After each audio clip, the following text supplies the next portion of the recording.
Hello there, everyone. Thank you for joining us this evening. My name is Angel Michelle Chapman. I'm with New One Shaker, and I'd like to welcome you to Shaker's engagement with the 1619 Project. It is brought to you by the Shaker Heights Public Library and New One Shaker. I'm going to begin by providing you an agenda for the evening, but first, allow me to introduce Cindy Maxey from Shaker Library. Cindy has a master's degree in library and information science from Kent State University, and she's worked with the public libraries since 2005. In the last 10 years, she's been manager of adult services at Shaker Heights Public Library. Her previous careers included teaching adult literacy and basic education and community organizing for universal access to healthcare. Cindy has lived in Shaker Heights for 8 years and is a member of the first Leading for Equity cohort in Shaker Schools Equity Task Force. So I want everyone to help me welcome Cindy. She has been extraordinarily helpful in all of this collaboration we've been doing. So next, what will happen is we'll start with a short video. It'll be an interview with Nicole Hannah-Jones, the editor of the New York Times 1619 Project, followed by Cindy's introduction of our facilitator, Dr. Donna White of Cleveland State University, who will then introduce our panelists, Dr. Sharia Mack of Cleveland State University and Professor Joseph Grant of Florida A&M University College of Law. That'll all happen before starting the panel discussion. And then of course, we'll have the panel discussion and you'll have an opportunity to have Q&A after the panel discussion. And please feel free to put your questions in the Q&A chat box. At the end of the program, you will receive, not directly at the end, after the program, you will receive a link to the video. It'll probably arrive sometime next week. It takes a little time to get those things out for you.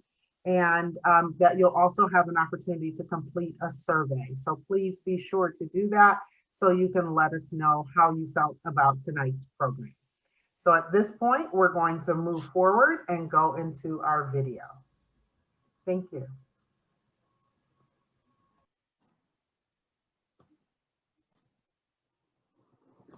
Welcome to The Daily Show. Thank you. And congratulations on creating and working with a group of people on a project that has gone on to become more than just a moment, but rather a rethinking of America's history. Let's start with the why behind this. I mean, history seems like it has been written. So why try and write it again? Well, history has been written, but it's been written to tell us a certain story. And the 1619 Project is trying to reframe that story. And it's really about the ongoing legacy of slavery. We've been taught that slavery was a long time ago, get over it, which is something nearly every Black person in this country hears at some point.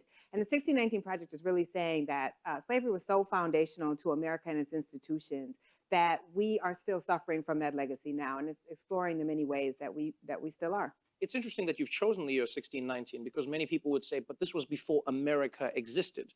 You know, why not start at America's founding and then not include the years before when this was a colony and Virginia and Britain were involved? So why do you choose that point? And why do you argue, more importantly, that on the 14th, you say on the 400th anniversary of this fateful moment, it is finally time to tell our story truthfully? Yes, so it's funny because this year is also the 400th anniversary of the Mayflower. And no one argues that we shouldn't learn about the Mayflower because that predates the United States. We know that that was an important moment. I would argue that the White Lion, which was a ship that arrived a year earlier carrying enslaved Africans, was far more important to the American story than 1620, than the Mayflower. So no, America hadn't yet formed, but Virginia was the first colony. Our institutions would come out of the 13 colonies, our legal system, our cultural system, our political system, and certainly the anti-Black racism that we still struggle with is born at that moment. When you start off in this magazine, there's a really beautiful passage in the beginning where you talk about your personal journey and how you struggled with your relationship with America as a country. And it's a really beautiful tale you tell about growing up you know, on the land where so many people had died and toiled as enslaved people.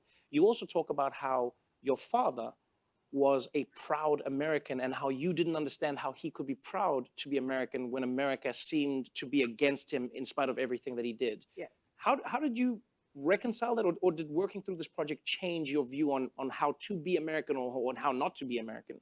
Yeah, absolutely. Working on the project changed my perspective on my father. I opened the piece talking about how my dad, who was born in apartheid Mississippi, flew this flag in our front yard on this giant flagpole. And he was one of the only Black people I knew who flew a flag in their yard. And I was deeply embarrassed by that.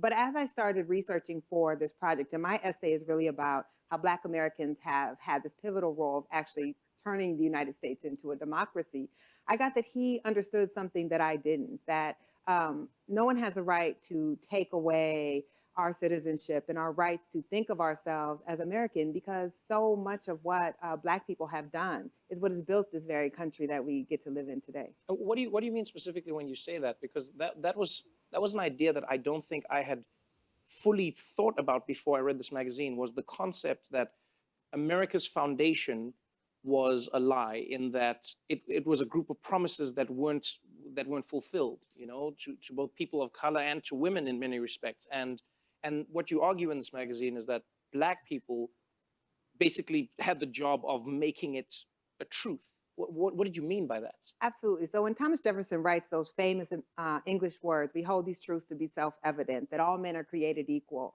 He owns 130 human beings at that time, including some of his own family members. And he understands that 1/5 of the population will enjoy none of those rights and liberties. So we are founded on a hypocrisy, on a paradox.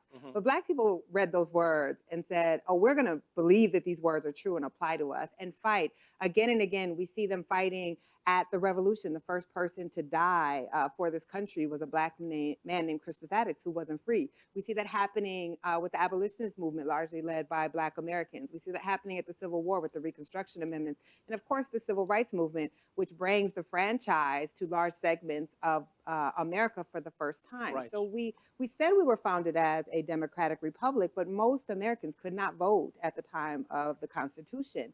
But thanks largely to Black resistance and freedom struggles, we are as close to a multiracial democracy as we've ever been. It's a really beautiful story in that it's told not through the lens of anger, but rather through the lens of collecting stories. It's the facts. I felt it's a the little stories. angry. A little angry? It doesn't feel like Okay, anger good. so much as it feels like a truth. Yeah.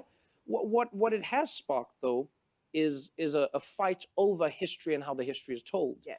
Once this magazine came out, there were many historians who came after you and said, no, this is incorrect. The primary reason that America sought its independence from Britain was not because they wanted to maintain slavery. It was because of taxation without representation. It wasn't the primary cause. Why do you think there's such a resistance to slavery being one of the primary causes of America breaking away from Britain? Because we need to believe as a country that our founding was pure. That yes, we had some troubles, including holding 500,000 people in bondage, but that largely we were a nation founded to be exceptional and these majestic ideas, and that our founders, though complicated men, were men who were righteous. But when you argue that our founders were, many of them, very hypocritical, and that you can't just simply overlook the fact that slavery was a motivation in some of the colonies. Yes, taxation was a motivation, but also the ability to keep making a lot of money off of human bondage. Right. That is very unsettling, not just to the average American, but to historians who have seen their job as protecting that founding narrative.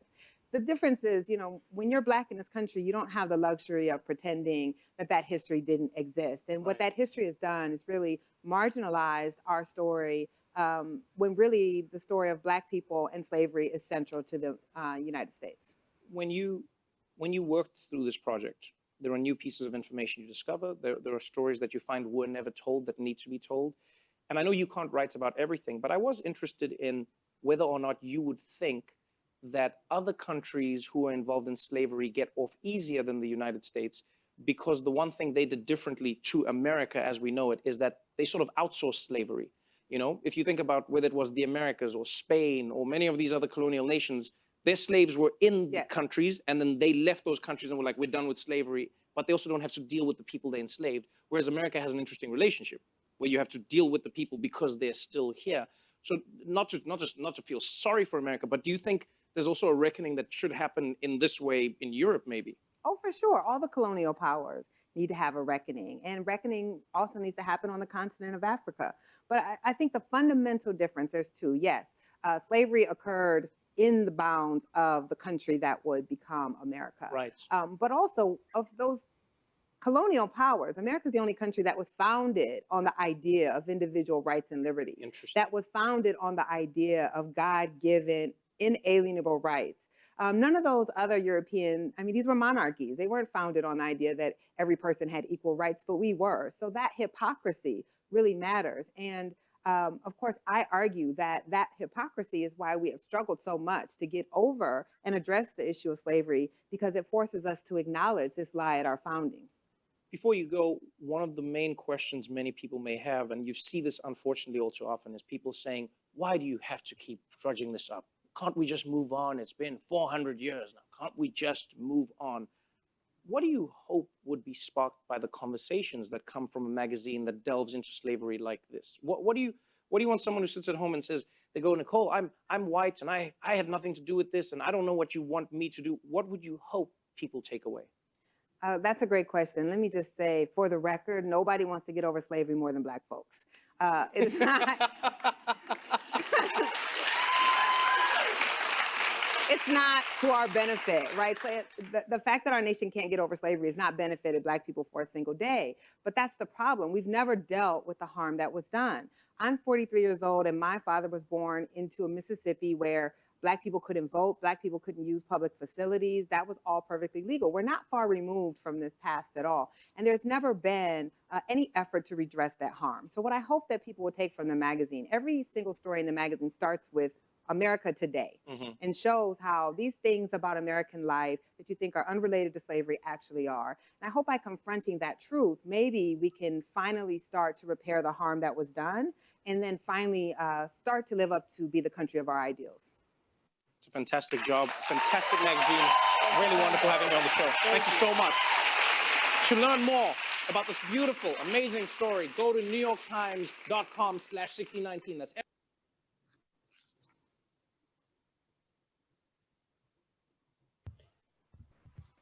So it is my honor and privilege to introduce tonight's moderator.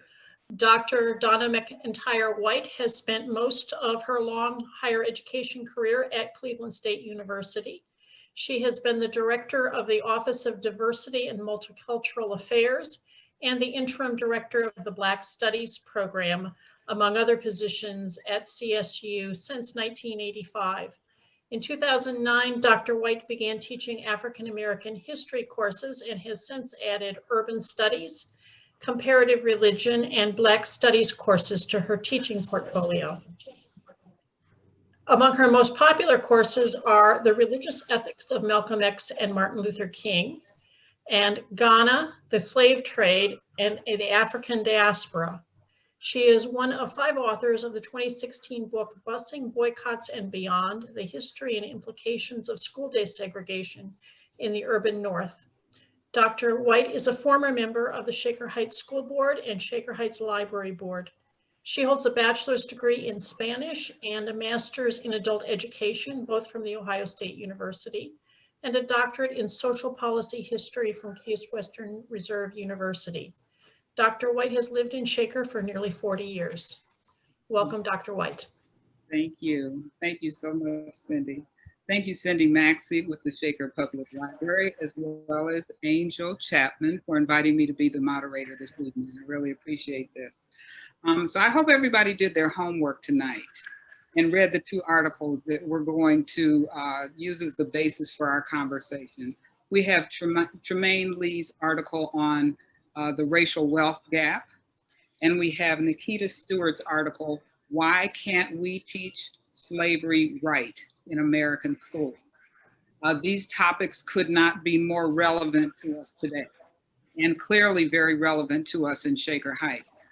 If we ask students, parents, school administrators, and the community, we would ask them to weigh in on how Shaker schools are doing in teaching African American history and African American experience and American slavery. When we focus on our attention on the wealth gap in Shaker, not only do we have a vast range of incomes and property values across the city, but the gap is very evident along racial lines. So here we are tonight in this moment with these two esteemed panelists, Dr. Sheree Mack, I was calling you Dr. Ray, Dr. Sheree Mack, and Professor Grant, who will share their views and experiences on these important topics. At the end of our discussion, as you know, you'll be able to ask questions. I want to, of course, introduce our panelists first, and then I'll just share a few points with you from the articles that are the basis of our conversation tonight, and much more broadly than that. Dr. Sheree Mack is also known as Dr. Ray. She completed her PhD in African American and African Studies at Michigan State University in May of 2015. Coupled with a graduate certification in urban education.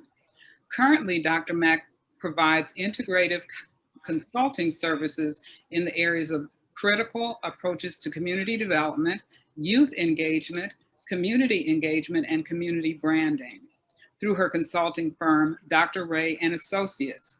Additionally, she has served in student affairs and undergraduate education roles at UCLA, Michigan State, the City College of New York, and currently Cleveland State University's Black Studies program.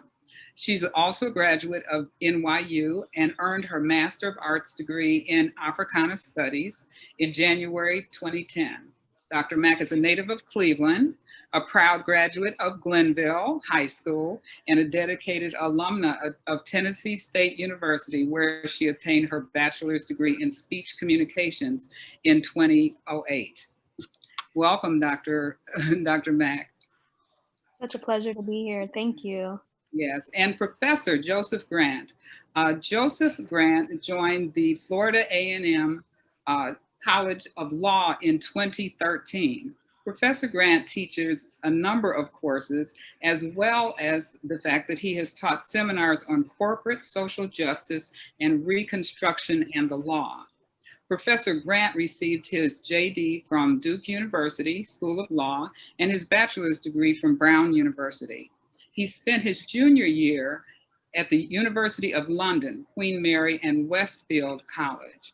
After law school, Professor Grant returned to Cleveland, where he practiced in the Corporate and Securities Group and the Labor and Employment Law Practice Group at Squire, Sanders, and Dempsey. After leaving law practice, Professor Grant founded and managed the Grant Law Firm in Cleveland. Professor Grant's scholarship has appeared in numerous law journals, including, and I'll just name a few, the University of Miami Race and Social Justice Law Review and the Widener Journal of Law, Economics, and Race. Professor Grant is also a founding and ongoing contributor to the Corporate Justice blog. So I just want to turn our attention a little bit to these articles so that we can really just talk about the foundation of our discussion this evening. So we have the article by Nikita, and we're going to start off talking about American schools. So this article, Why Can't We Teach Slavery Right in American Schools? And it really focuses significantly on how the curriculum fortunately has changed over the years. And, it starts off with really demeaning ways that Africans and African Americans were portrayed initially. But textbooks are very often the basis of what it is that we use as a foundation for our teaching. And so we still feel, and this article lets us know, that many teachers in middle school and high school in particular may still be using outdated textbooks. And then we go on to see how it is that the significance of teaching African American history and American slavery really points to where we are now and why it is that we continue to have anti-Black racism that we are confronted with in our society. Very often, the way that young people have learned about African American history has been at home, first possibly. And then we rely on the schools to teach students, but we are told and we know that that may not necessarily be the the way that we can depend on reliable sources to teach our children about African American history. And so we'll start off this conversation, and I want to ask, first of all, both of you, what are your thoughts and your experiences on teaching African American history and slavery in our schools today? I'd start off with you, Dr. Mack. Absolutely. Thank you so much for that question, and thank you for introducing us so well. We really appreciate it. I really appreciate it. I think that the article in particular is alarming, right? For some of the very reasons that Nicole Hannah-Jones mentioned in her interview with Trevor Noah. We have countless other subjects in this country, in our school systems, that don't have failing grades in terms of how they are assessed and in terms of the textbooks that are used to teach them. If calculus or pre-cal or trigonometry, as according to this article, would have a 46% failure rate in terms of how it's being transferred to our young people, then there would be a problem with that, right? But I think we have a large brick wall when it comes to being honest, first and foremost, about the system of enslavement in the United States. And I think when we get to that point of honesty, it ruffles feathers, because if if we acknowledge the harm and the pure horrors of that system as a country, if it is acknowledged, then the United States has to do something about it. That's number one. And number two, if it's being taught accurately in schools, then we are hopefully raising a next generation of rising leaders, rising scholars, rising activists to address and to correct these horrors. But it's not being taught accurately, right? And it's not being taught, and there's no accountability.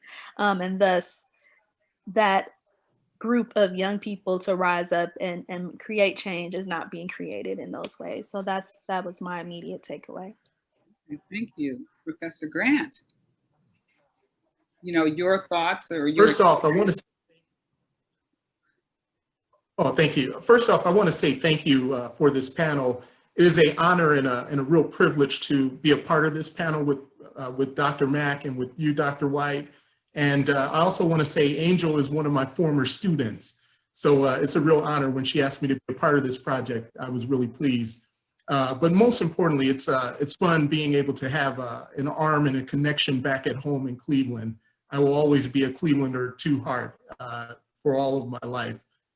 But first off, I want to say, when you look at the article on what we're doing educationally, I think we're doing a true injustice at all levels of the educational system in terms of educating our children and our society. If I had to draw from my legal training and use a word, I think that, quite honestly, in our educational system, there is fraudulent concealment going on. We're telling and creating a story and a narrative that is not true. So oftentimes we like to conceal the true facts and, quite honestly, wallpaper over and make it look like America is a country that's founded on this rosy history and this rosy picture of society and the creation of a democracy. But the honest to God truth is that over the years, there has been a struggle to create a true, meaningful democracy that's biracial and multiracial in terms of its outlook and its value of people in society. So I think that we have to do a much better job of really telling the true story of slavery. Oftentimes it's a story, quite unfortunately for younger children, it's a story that's told in a demeaning way. So as we develop psyche and the mentality of young people, they're given a story that degrades them, where, quite honestly, they should be drawing pride from the survival story that their ancestors have allowed them to be able to tell up until this day. So I think that from that perspective, I think we have to dig a little bit deeper, and we have to be more honest in terms of where we shine a light in our educational system. Yes, yes. And I want to come to your personal experiences. And, you know, some of us have been around long enough that Black history courses were not necessarily available at all until we were older. But I want to go to you, Dr. Mack. We had a brief conversation the other day, and I asked you to go back to high school, back to Glenville. And, you know, saying, okay, well, you didn't graduate that long ago in, you know, the course of many of our lives. It was relatively recent. So tell us a bit about what that conversation was, when it was that you took an African-American history course and your introduction to the field. Absolutely. It's a great question. So I graduated from Glenville. I'm a proud Tarbletter. You know, everybody that's a Tarbletter has to say that. I graduated from Glenville in 2004. And I was a senior in high school. We had African-American history at Glenville. We actually had two teachers that taught it, but I, throughout my matriculation, didn't have a chance to include it in my schedule. It was considered an elective. I was just, you know, ticking off all of the required courses, and by my senior year, I had the opportunity to have like early dismissal, so that I could go take classes down at Tri-C and be the senior, super senior that I thought I was. So my guidance counselor, who I loved and completely admired, heavily insisted that I nix my early dismissal plans and take African-American history as an extra elective that I didn't necessarily need. But long story short, it changed the trajectory of my life. It lit the flame. It allowed me to see myself in the curriculum. And mind you, you know, I had a solid number of African-American teachers. I had teachers that were very committed to including the Black experience in our curriculum across subjects to that point. So I wasn't without. And as Dr. White mentioned, of course, growing up, a lot of my Black studies, a lot of my Black history guidance came from my household. However, to be in a class every day where the subject was my people, our journey, our struggles, our triumphs, our all that is the Black experience, really ignited something within me. And from that point forward, when I went to Tennessee State, also proud grad at TSU, HBCU. When I went to Tennessee State, I shaped my coursework around Africana Studies courses. And then I pursued a master's in Africana Studies, and then I pursued a PhD in African Studies, and here I am, right? All of that because of that course, and I do dot that timeline all the way back to that experience. So that affirming environment and that place where, again, I could see myself in the curriculum was life-changing. Yeah, thank you so much. And I'll come back to you about some other things that we expect you to do. And I want to ask you, Professor Grant, I think you graduated a little bit earlier than that from Shaker High School. You graduated Shaker? Oh, no, I'm not. I graduated from the Cleveland School of Science, a public school, a magnet school that was downtown. Okay, another Cleveland. But Glenville would have actually been my school had I not gone to that school. I grew up in Glenville. Oh, awesome. So I would think that you had some general curriculum you had to pursue as well. So did you have any African-American history courses, or what was your experience? So that's a really great question. I think that in school, there was the basic story that was told about America and slavery. But I will say to you, I think it's really important in the African-American community, the importance of storytelling and narrative. I feel that, fortunately for me, my life has almost been like a bridge between multiple generations. So growing up you know, I had the fortune of knowing my grandparents.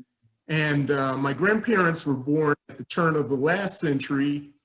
And collectively, all of my grandparents were the grandchildren of former slaves here in Alabama.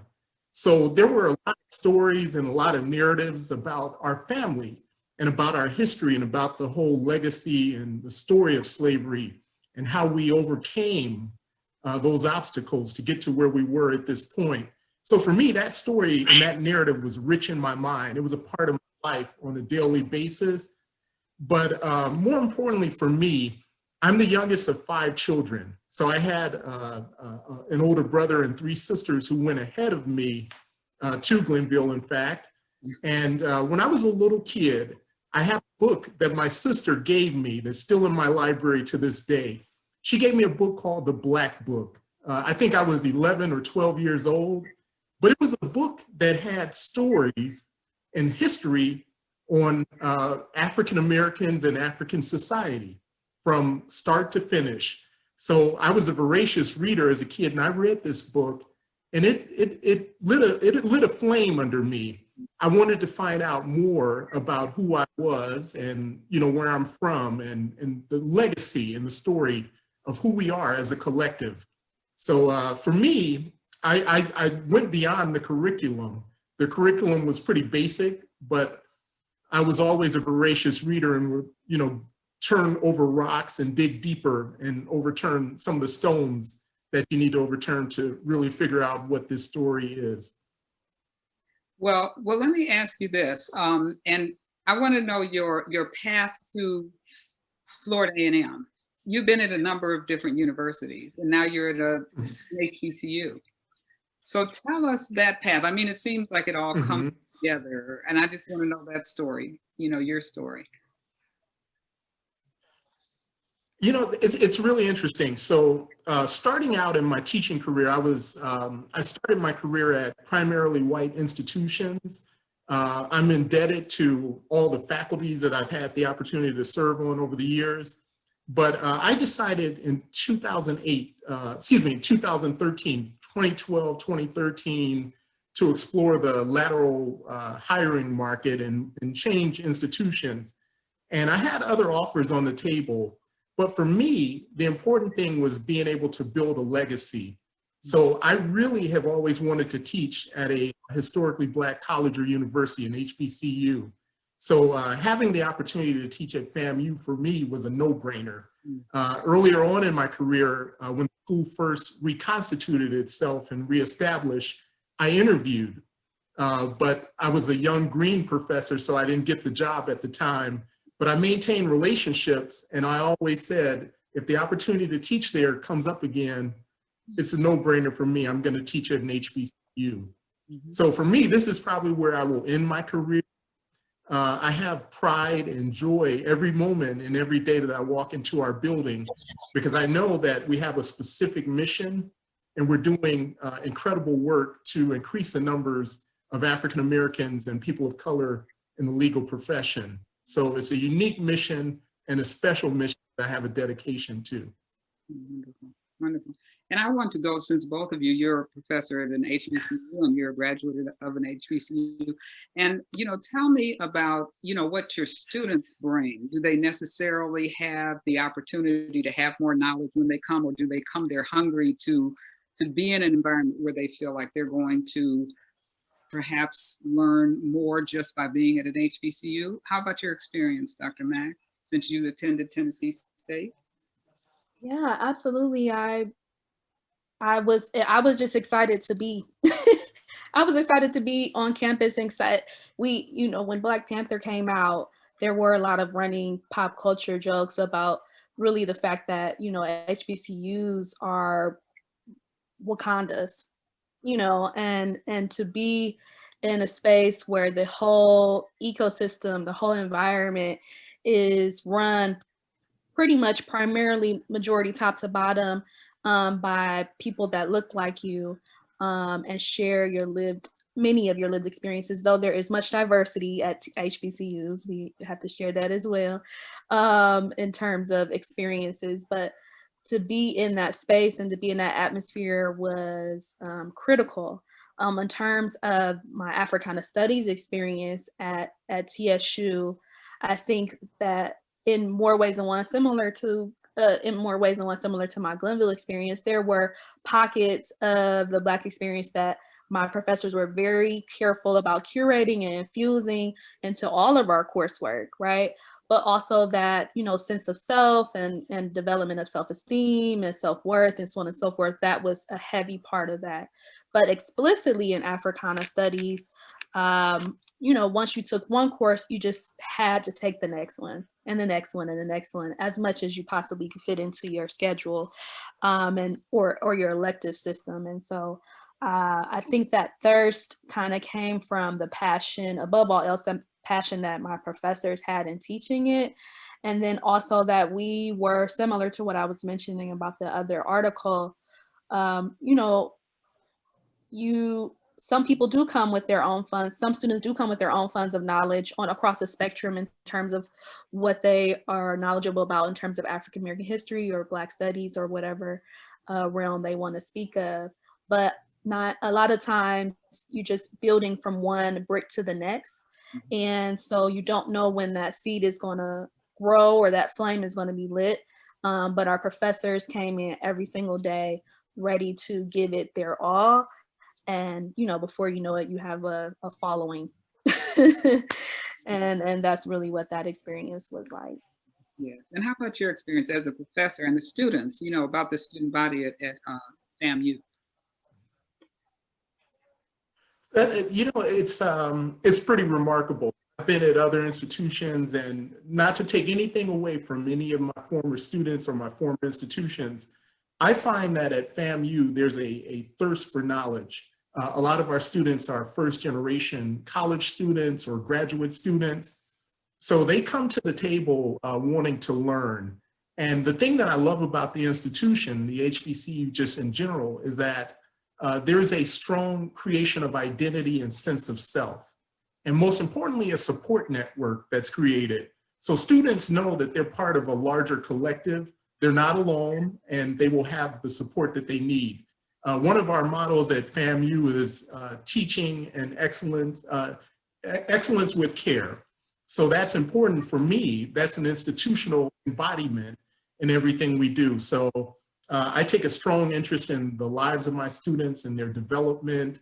I'm available to them outside the classroom as their careers develop. So, you know, there's nothing like teaching at an HBCU. And then I also want to add, for me, you know, as a final kind of, you know, observance or notion, is that my educational journey to Brown and to Duke and, you know, the University of London, all those schools that you mentioned, would not have been possible without HBCUs. Both of my parents attended HBCUs. Mm-hmm. So just having, you know, that sort of legacy, my eyes were always open to the importance and the enduring richness of HBCUs in the African American community. Yes, yes, yes. Thank you, thank you. So let's go back to the curriculum and educational materials. One of the primary arguments in this article clearly was that the textbooks aren't good, or, you know, at least there is some way to survey and evaluate which ones are better than they were in the past. Where are we now? You know, I teach at, you know, at the university, so my exposure to textbooks is at that particular level. But, you know, what's your knowledge or just your thoughts about, you know, where we need to go with teaching appropriately and credibly and offering and not, and getting away from this, you know, this fraudulent history, you know, that has been taught in the past. I'll start with you, Dr. Mack. Where are we with teaching materials, or what do you do in your classroom other than use a textbook? Yeah, absolutely. I think the simple answer that pops to mind is that unfortunately and fortunately, because we're in 2020, we have access at our fingertips to a wide range of resources.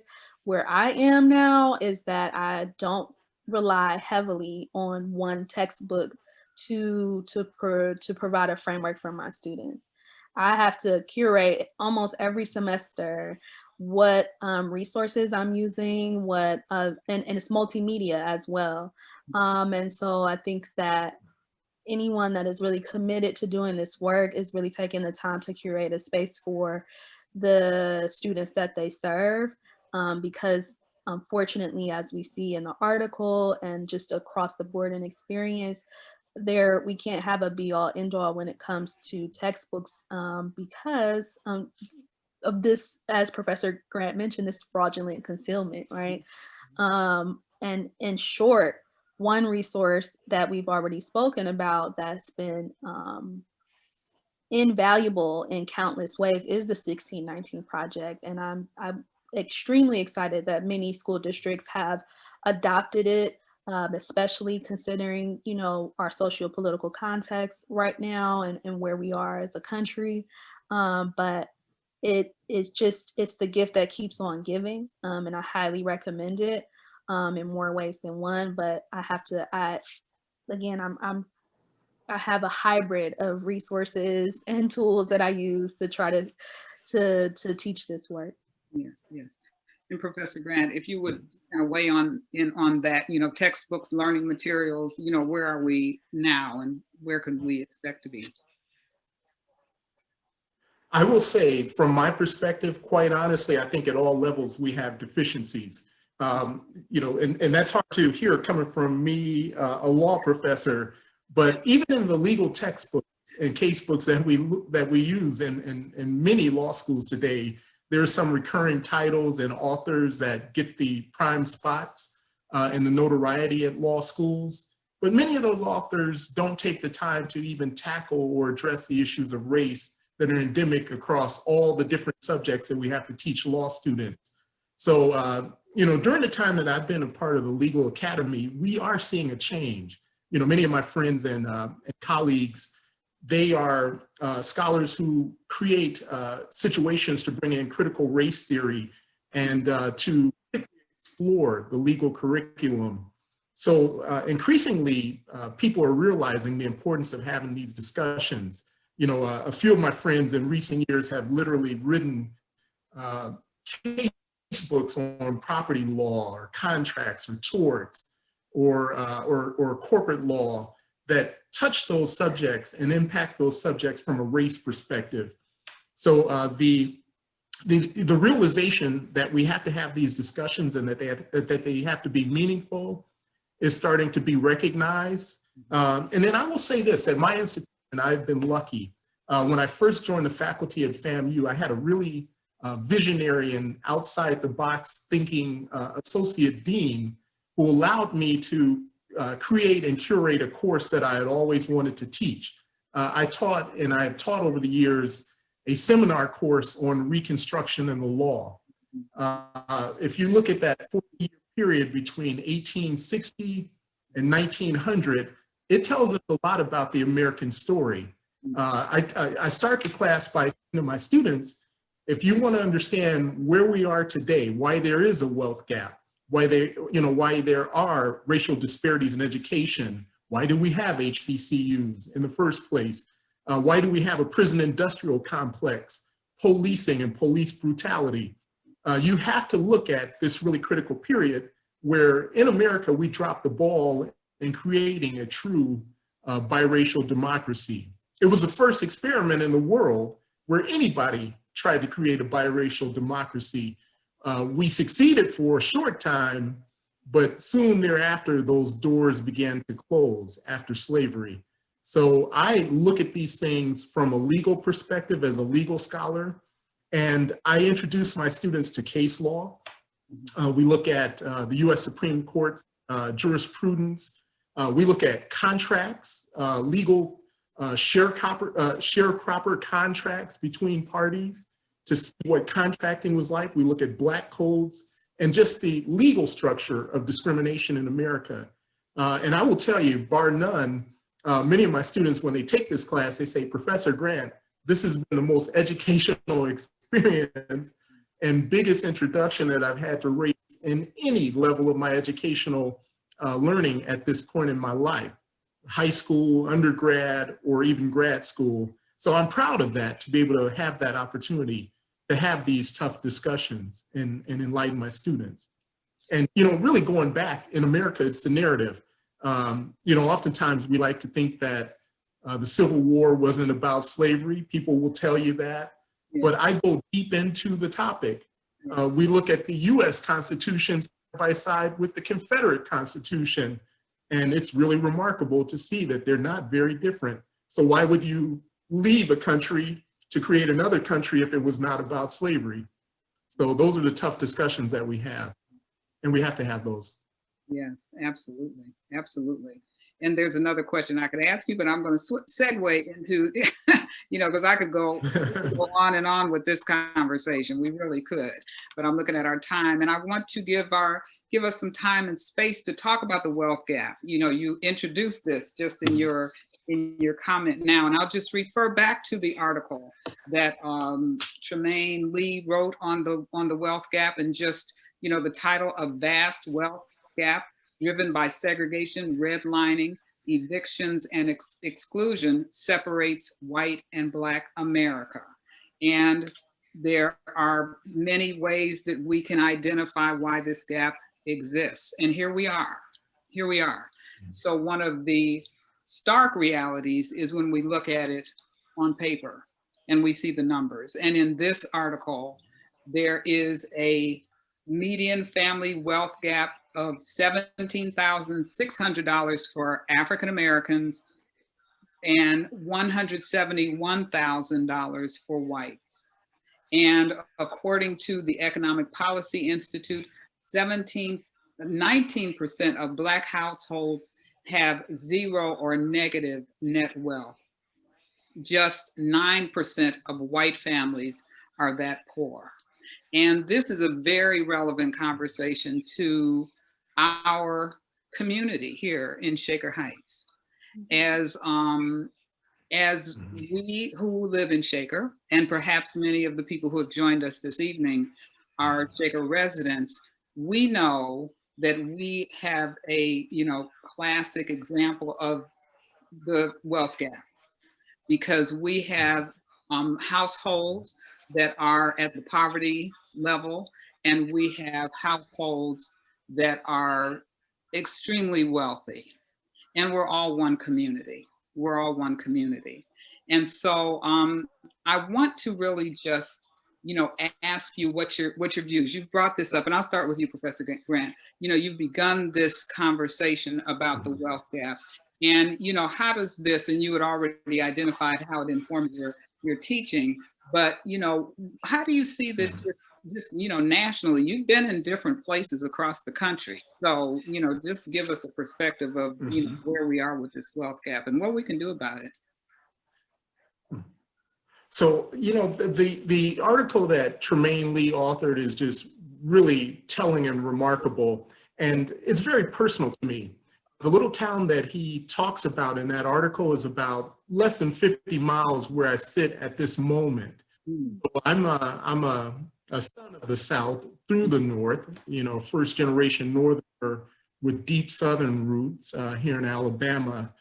But it's a story that's very personal. In my own family, I've seen why and how things can happen generationally if you're not able to transmit wealth. And if you don't have a legal system and a structure that encourages property ownership and even an understanding of wills and estate planning and things like that to create a legacy to endure and pass on to the next generation, all of those great accomplishments and successes that you've had at one generational level can be wiped out and evaporated overnight. So I think it's an important conversation that we should have. You see this conversation in many communities across the country, not just in Shaker Heights, just about every community that I've lived in. We've had these sort of disparities and these issues that are right in front of us in terms of race. I just want to say also that I'm very proud of the Cleveland Plain Dealer. About 20 years ago, they did a Pulitzer Prize winning 7-part series of articles on Black land taking in the South.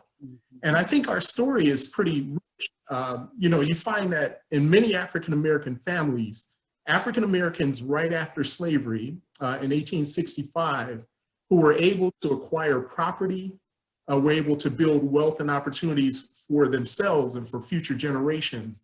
I stand on the shoulders of those people who acquired land and wealth after the Civil War, during Reconstruction. And I also have seen, even in my own family, how that wealth and that legacy can be stolen. How people literally can use the system to take it away from you.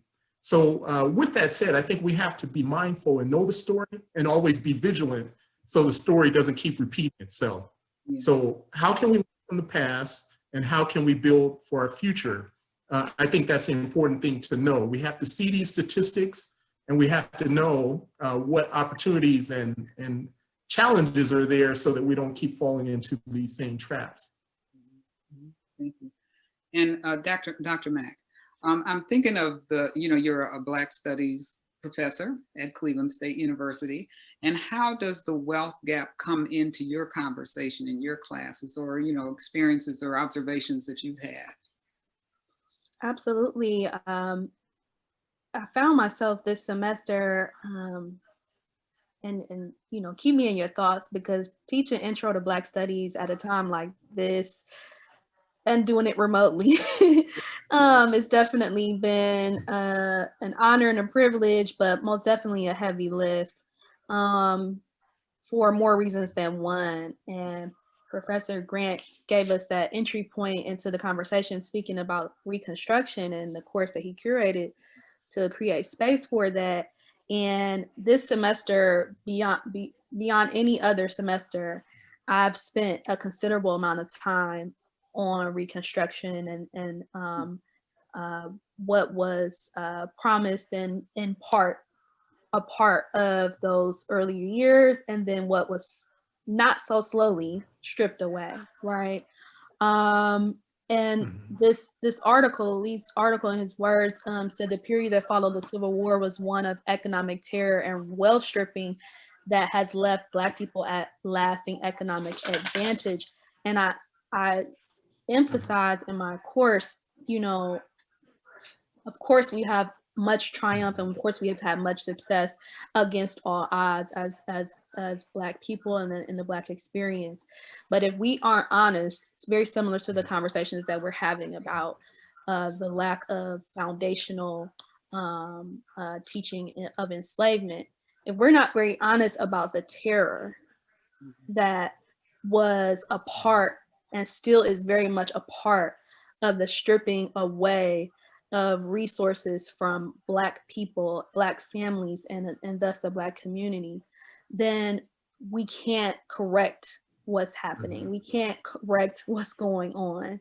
There has to be, just as there is systemic racism in more unfortunate ways than we can count, we have to have systemic change. We have to have sweeping justice to correct what's been taking place for generations.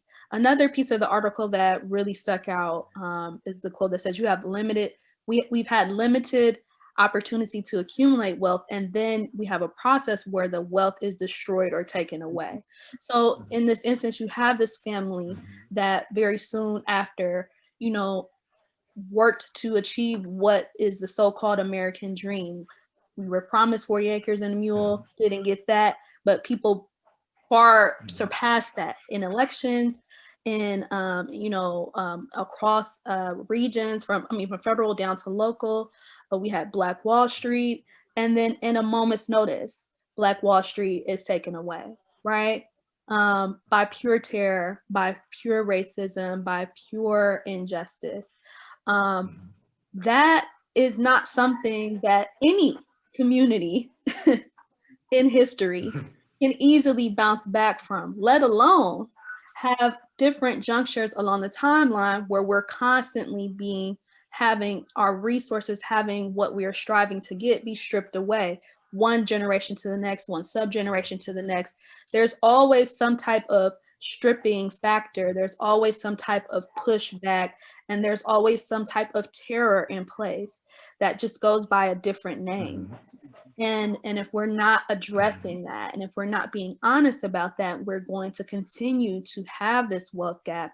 And it's all orchestrated, unfortunately, and it's all constructed for a reason.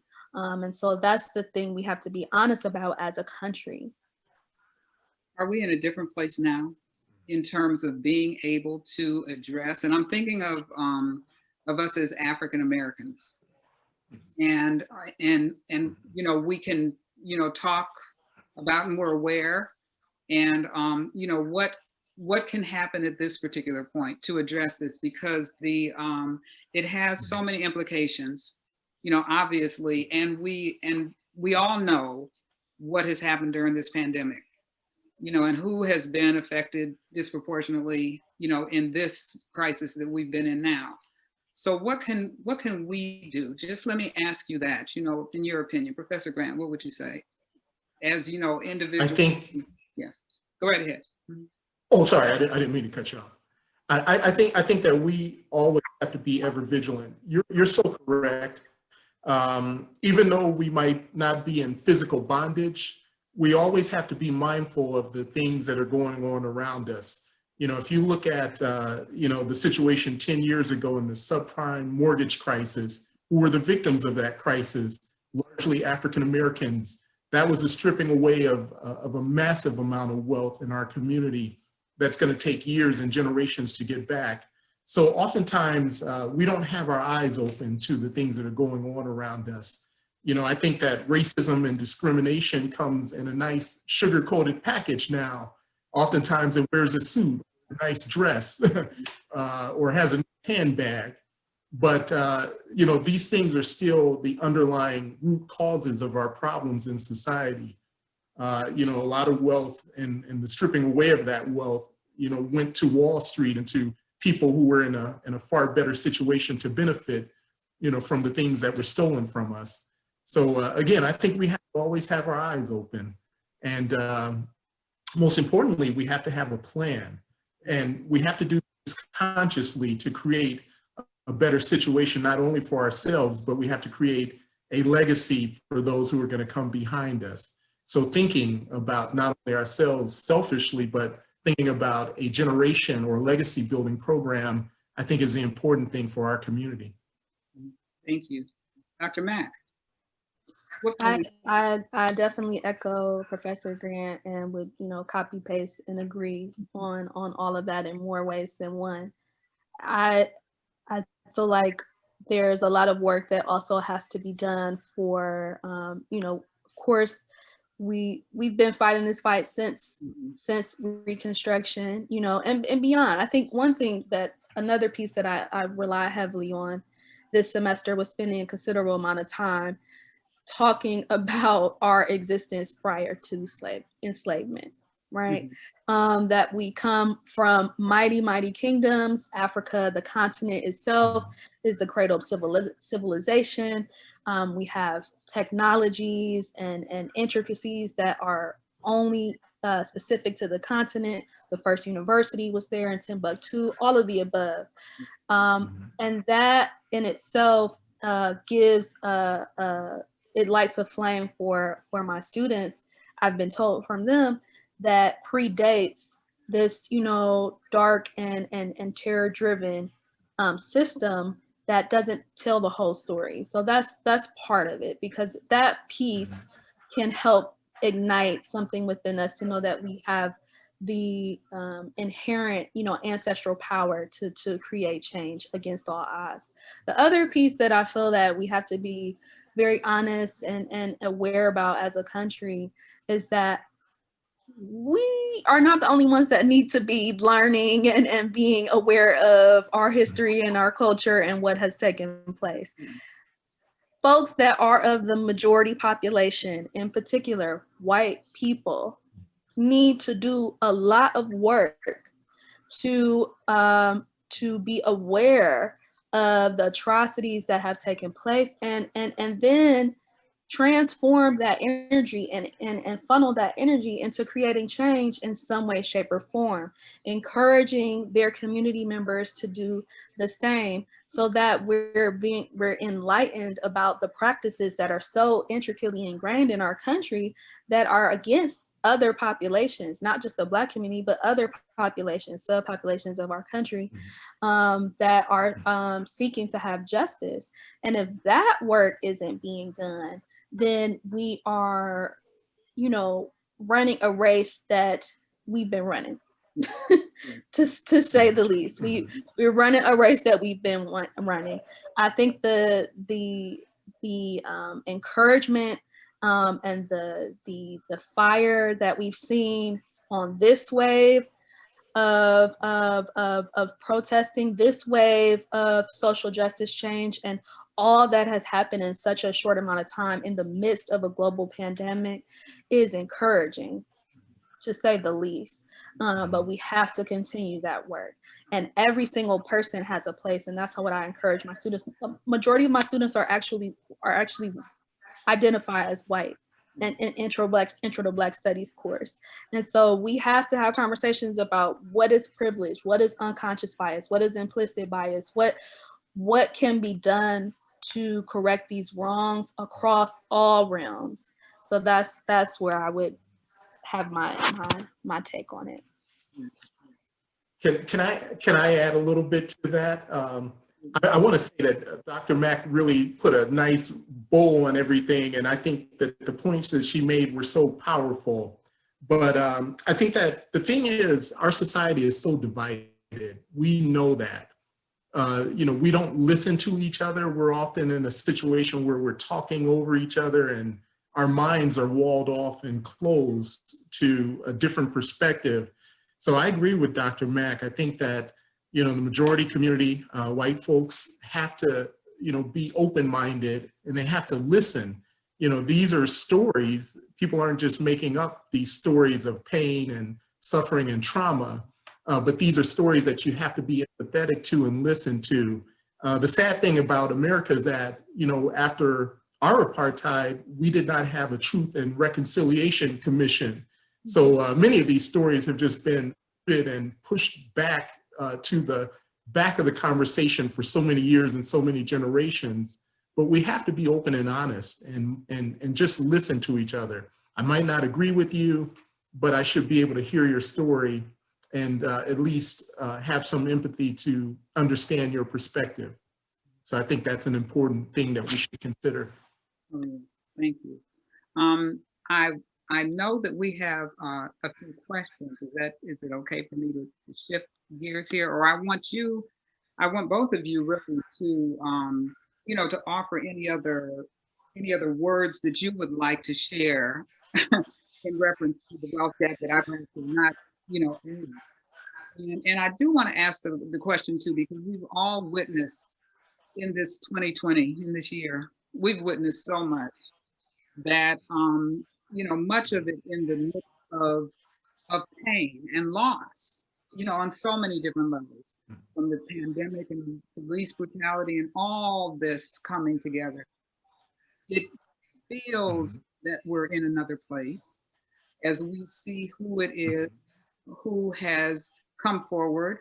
It's not the civil rights movement where we were encouraging more diversity, but it is real. And Dr. Mack, like you were saying, at Cleveland State University, of course, our students mostly, it's a predominantly white university. And so our classes are not predominantly African American. And what I've heard students tell me in my classes is, I want to learn because I didn't learn this before. So it does not have race on it when it comes to education. Everybody needs to be educated. But do you have any final words before we go on to some questions? Either one of you? Okay, I can. I think I'll just say something really quickly. It's almost like a story from life. I was a voracious reader, and I wanted to dig deeper and learn more about African societies and who I was and where I'm from and all that good stuff. But early on in my life, I was lucky. At my church in Cleveland, we had Women's Day, and our speaker that day was an anthropologist, and she spoke to our congregation about African, civilizations and our origins and our roots. And as a little kid, I went back to greet her at the end of our service and thank her. And she saw something. She said, "Young man, I want you to dig deeper. You know a lot about, African history and civilization, but I want you to learn about the Japanese, the Chinese, Native Americans. I want you to hear other stories." So I think that's an important piece of advice and lesson that I got. So we all have a story, and we should all be able to take in that story. So hopefully we are able to. Absolutely. Dr. Mack, you have any words of wisdom before we move on to some Q&A? Only thing I want to mention that, a pivotal piece in my upbringing as a student, as a rising student leader, was learning about critical race theory. And Professor Grant mentioned this, and though it is, has a legal background, for sure, I had a chance to take critical race theory in urban education for my graduate certificate at MSU. And it really paints the tenets of it go across the board, especially in more ways than one in what we're seeing today. So I would encourage folks to delve into learning more about critical race theory, learning more about also as well intersectionality from Kemp Hart, the esteemed law scholar and activist Kimberly Crenshaw. Those are like essential pieces that really paint a marvelous framework to what we're facing today so that we can be very clear. I'm very adamant about what lens we're looking through to see the issues that we're facing. And those two pieces really stand out in more ways than one. Thank you. Thank you. That's very helpful. So I'm going to go to questions now. Okay. So am I able to do that, or are you all going? You are welcome, Dr. White, to take it away. Okay, I see 3 questions here. It says that there are 5, but I see 3. Yeah, there's a little bar over here. You can scroll down. I'll just start off here. Okay, this goes back to education. This question from Vicki Elder. We know that education is the seat of power. How should we lobby our new administration in Washington to address how schools are funded, to move away from property tax model to a model where all public schools are funded at equally high levels, so as to allow schools in poverty-stricken communities to provide access and opportunity to the children in those communities for a strong education? So, Wow. Professor Grant, you want to? That is a great question. And I have to say, from my perspective, sadly, as a society, we've largely given up on public education. It's sad to say that, but we have. We've used for all these years and decades a property tax model to fund our public education in our schools, and it's a failed model. But more importantly, at this point, as I say, we've given up on public education. I say that in the sense that, it's like everything else. We're trying to privatize everything, charter schools, and I don't knock charter schools. There are many great charter schools out there that are filling the void and some of the gaps where public schools are failing. But let's just look at the motivation for all these things. Many of these things are just profit driven. There are some things that neoliberalism can't do for us. We have to have a government that functions and that fulfills important roles and duties in society. And the education of children at all levels is something that we should not just give to the private sector or just yield to the private sector, because it's so important for our competitive advantage as a society in a global economy. So that's my observation. I think that that's the biggest perspective. We do have to get away from a property-based model, go towards a larger collective model where we're funding schools equally and putting the resources and employing them where they need to be employed most critically. every student has the ability to learn, and every community has the ability to produce students who can succeed and learn and be a benefit and a gift to society. Yes, thank you. Thank you. Dr. Mack, you want to weigh in on that? Yes, I think it was an excellent question. It's definitely a much needed question. I tend to consider the fact that,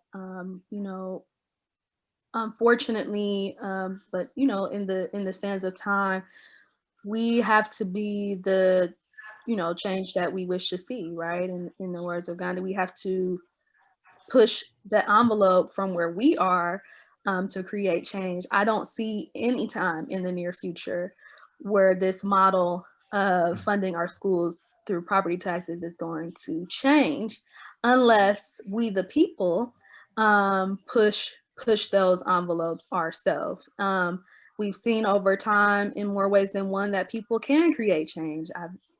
Whatever side folks are sitting on, last week was a momentous display of that.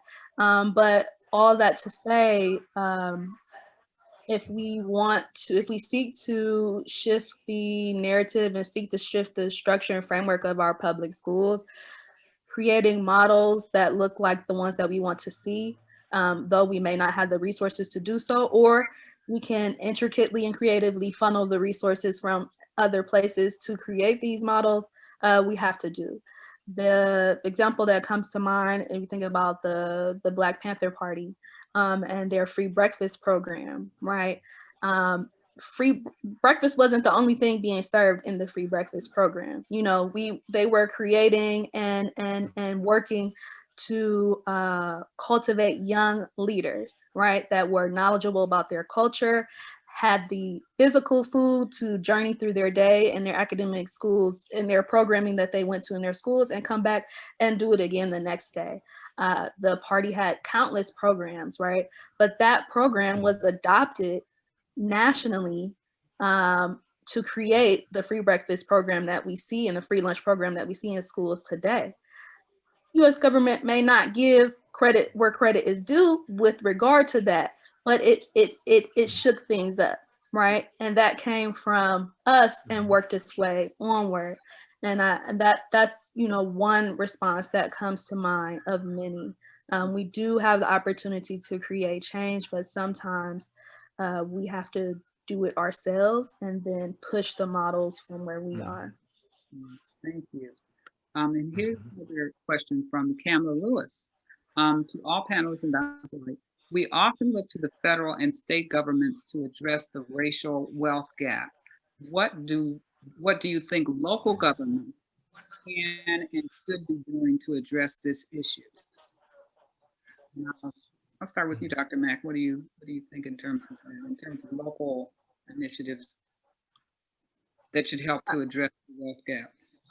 Yeah, again, I think we've seen a mighty current of positive change in a very short amount of time with this pandemic. As you mentioned, Dr. White, the Black community has been disproportionately affected in more ways than one. And in one way that we've been disproportionately affected is our businesses. Black businesses have taken a large it's taken a large toll on Black business.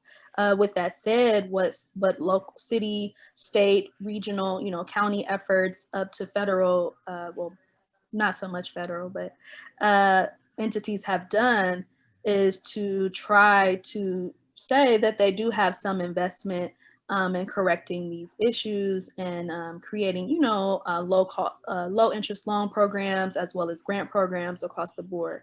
What also has taken place in more ways than one, again, speaking to change that's created around us, is that corporations, foundations, other non-government entities have seen that this is an issue that needs to be addressed, and whether they're doing it by just to join the line and say that they're, checking off that box, or they're doing it wholeheartedly.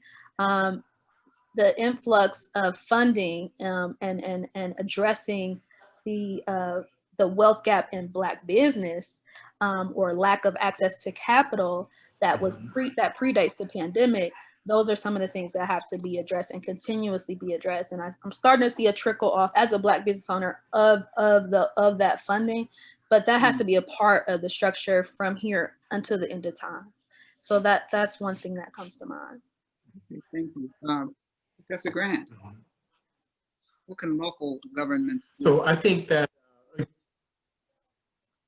I think again, Professor Mack touched on many of the most important points, and I'll try to be brief, but I absolutely agree with her. I think that, honestly, what the pandemic has showed us is that local and state governments are very strained economically. They're bearing the brunt of this pandemic with very little federal help. I mean, there's been, massive bailouts and other programs at the federal level and spending that we've not seen in generations, but it's just a stopgap. It doesn't really address some of the critical needs and problems. But I think it really does go back to, innovative leadership at the local level. We have to have leaders who are pragmatic and thoughtful, who build bridges and partnerships with private corporations. But also, this is something that impacts some of the things that I talk about as a legal scholar. I think that corporations have to rethink themselves. It's not all about profit maximization and and creating the highest profit that you can create.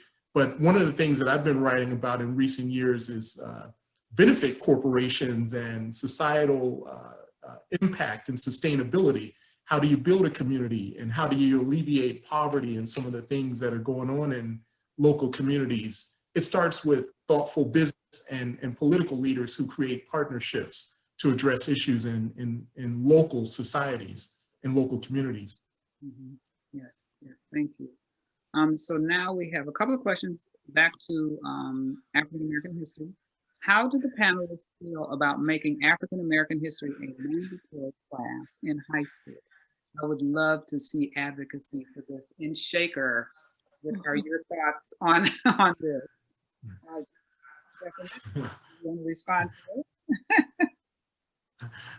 it? Yes. I think my vote is pretty easy. I'm sorry. No. Yes. I say yes. Okay, check that off. Okay. 10 times over. Yeah, I mean, you can't say it enough. It is a necessity. Right. Yes, absolutely. And from Carmela Williams, one of our council people here in Shaker, as a proud graduate of Shaw High School, mighty Cardinal, I appreciated all of the African American courses I attended and feel similar course should be offered in every public school district. Do you feel primary education should include standalone African American history classes, or should American history be retold to fill in the missing pieces to blend the stories of all of us? So, okay, who wants to answer that? I think we need it all. There's far too much to do and not enough work being done. We need it all. I mean, we need American history to be retold. As the article states, we have tons of books that are doing an injustice to our young people 10 times over and probably doing more harm than good. And then we need to have very specific curated spaces that are focused on the Black experience so that all people can be exposed to that in more ways than one. We need it all. We need it all. And I think it's an excellent question. Yes. How do you feel about that, Professor Grant, at the primary level? I absolutely think that it needs to be done as early as you can do it in the pipeline. I often think back to a moment in law school for me. As you can see, I have an interest in a history and a passion for history. I think that if I weren't a law professor, I would have been like you, my esteemed panelists, I would have been a history professor. But I will never forget, I was doing an African American History Month session for a group of young grade school kids to talk to them about different perspectives and different heroes that might not have been on their radar screen. And I asked the group of students, largely African American, who was Mansa Musa? Have any of you heard of this man? And not a hand came up at that point. But there was a little white kid in the back of the room who raised his hand. And I called on him and I said, who was Mansa Musa?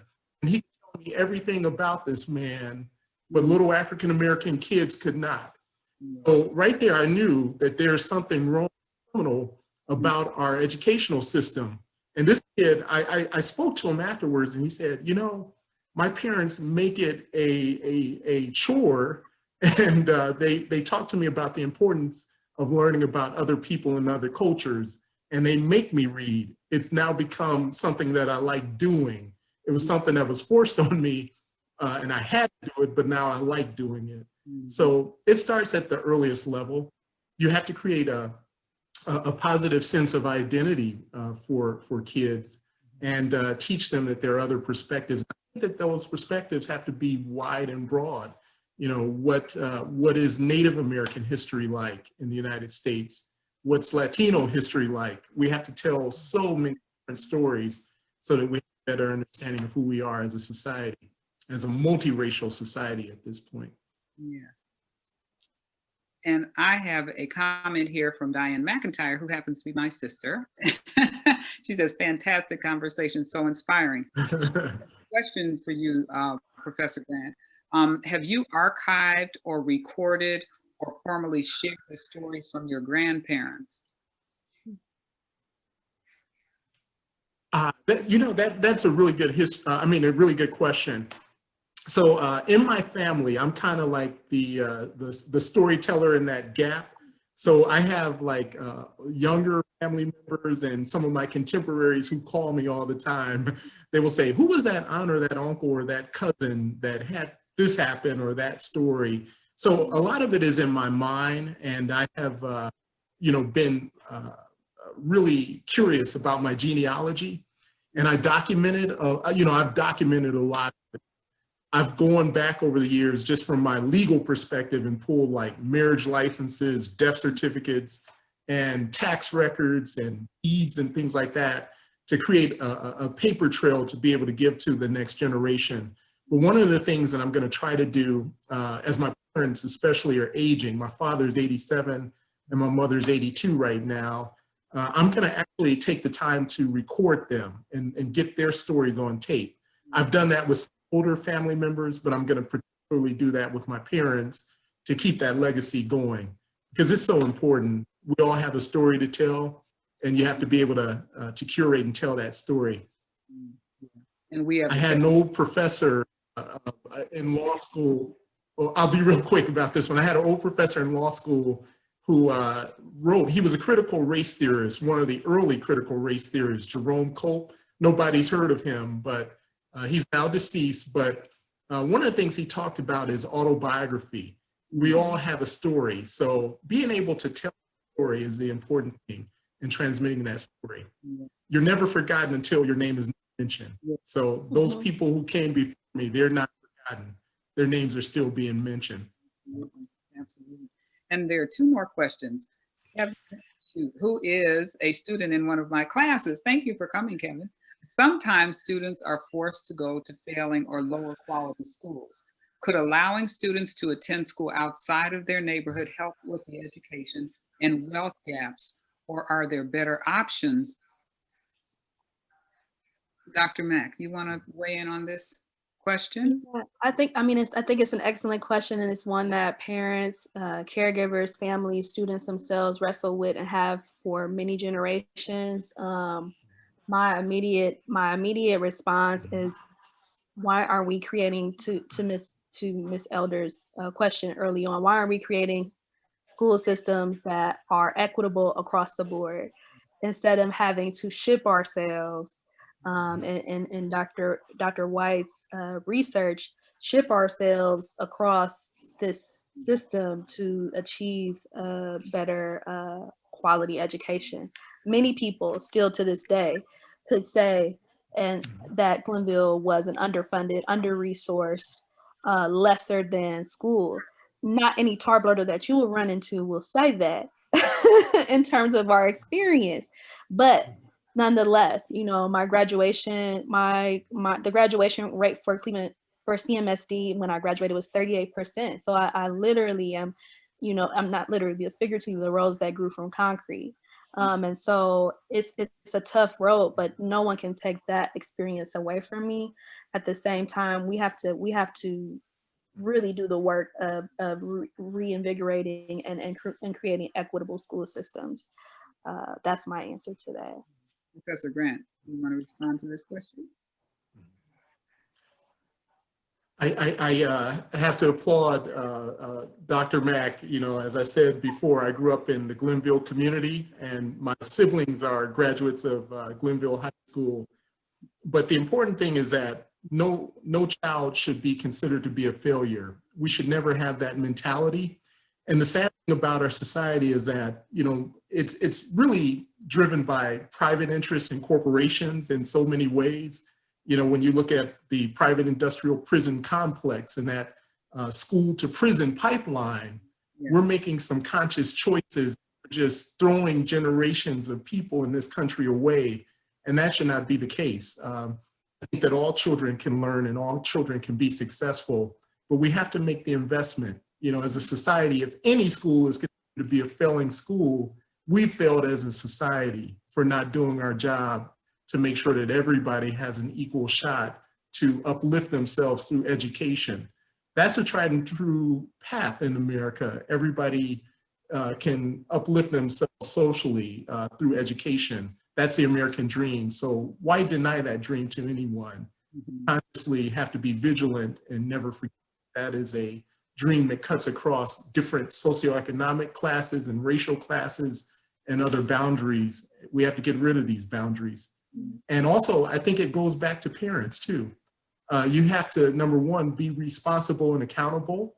I had some very responsible and accountable parents who kept me honest, responsible and accountable for everything that I did educationally. So they were always there every step of the way with me. So without them, I would not be sitting here before you tonight. So I think it begins at home and in the community. You have to have a larger community vision and focus. We are a village, and everybody in that village creates opportunity and success for everyone in that village. We have one last question here from Nancy. What are your thoughts about strategic transformation projects for inner cities, such as was done after World War II to rebuild countries heavily damaged after the war? The piecemeal approach to solving the problems of inner cities hasn't proven to be sufficient. How do you feel about reparations in the form of a Marshall-like plan of investment and transformation? Who's first? Excellent question. Excellent question.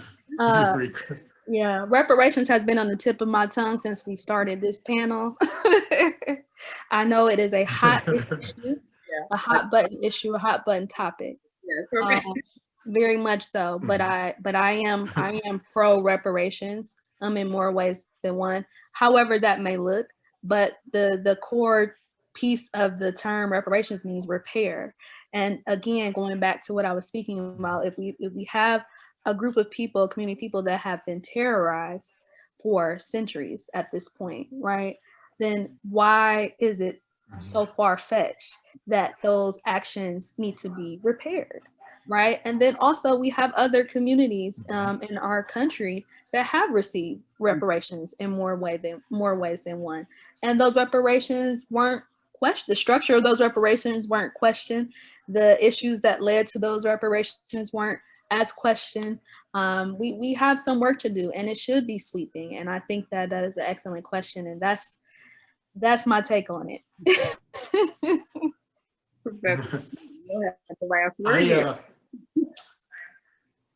I also share the same sentiment as Dr. Mack.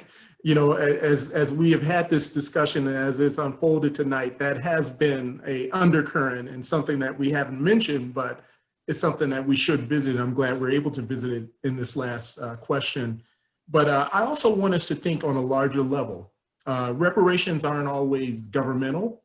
I think that the thing that we're seeing in society is a deep dive and a deep examination and study and focus of the legacy of slavery and racism in our society.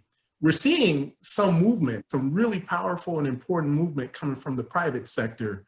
For example, I encourage everybody to take a look at the story of Georgetown University and literally the sale of black bodies to keep the university alive in the 1830s and 40s.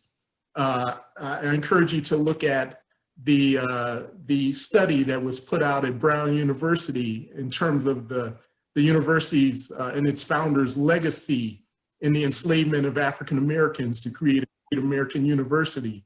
This is a story that we keep telling, but fortunately, some private institutions are now starting to say, hey, there's an undercurrent and there's a legacy, and we need to be mindful and thoughtful in terms of addressing it. There are things that we can do. If we identify the people who have been impacted, and they're not too hard to figure out, you can figure out who some of these folks are, and you can redress some of their issues and some of the generational wrongs that have been done to them by having thoughtful programs and things in place to address those things. Thank you. And this final comment from Carmela Williams again. Wonderful conversation. Many thanks to everyone involved tonight and with the 1619 conversation in general. And I want to thank you both for this just enriching, thank you, enlightening, thoughtful conversation tonight. Please know that we're very grateful that you're here with us this evening. And thank you to the library and to New One Shaker for having this. And I'll turn it over to you. Thank you. Thank you so very much. We very much appreciate and it was a fascinating conversation. I can't say enough good about it, except it didn't go on long enough because we didn't even get to my questions. Our next meeting of this group is going to be, or of this program is going to be on November 23rd. It's a Monday instead of a Wednesday. And that is going to be a community conversation. We will break people out into rooms, and it's an opportunity for all those people who have been listening to be part of the conversation. So please sign up for that if you haven't already. And if you, in your homes, give us a big round of applause for Dr. White, Dr. Mack, and Professor Grant. Thank you. Thank you. And goodbye, everybody. All right. Thank you. It has been my honor.